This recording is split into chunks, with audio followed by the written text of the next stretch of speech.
Мы часто говорим о реформах, но для того, чтобы говорить о реформах, должна вообще существовать устоявшаяся модель экономического развития, которая вообще нуждается в реформировании. Я хочу сказать, что такой модели у нас на данный момент нету.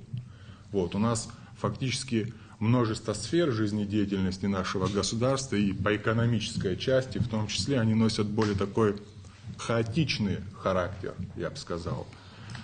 Если говорить о простых базовых вещах, я хочу сказать следующее, что наше государство, оно по большей своей части отдает такие приоритеты, как привлечению частных инвестиций для иностранного инвестора. Но я считаю, что мы очень мало вкладываемся именно в своих граждан.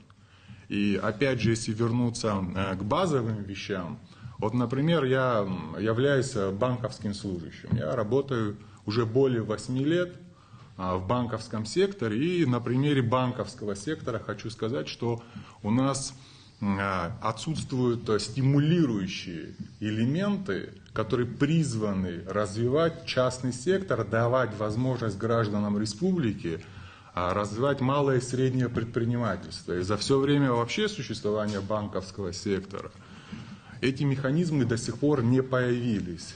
Речь идет именно о целевом кредитовании, для того, чтобы государство имело возможность посредством целевого кредитования воздействовать на различные сферы жизнедеятельности нашего государства по части экономики.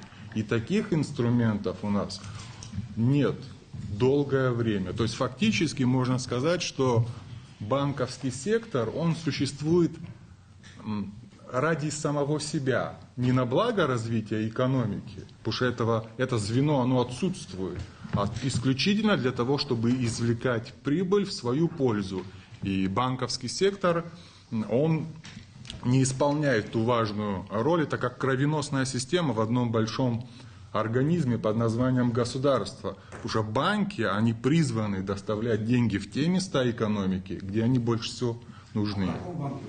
Я работаю в Сбербанке 8 лет, более 8 лет.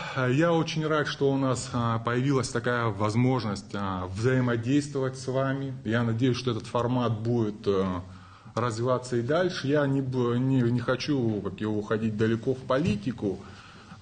И если будет возможность, конечно, дальше продолжать встречаться и общаться за этими столами, будет больше подробных и конструктивных предложений не только по банковскому сектору, и вообще по экономике, о том, как сделать так, чтобы наши граждане имели возможность получать денежные средства для развития малого и среднего предпринимательства. Меня больше именно это направление интересует.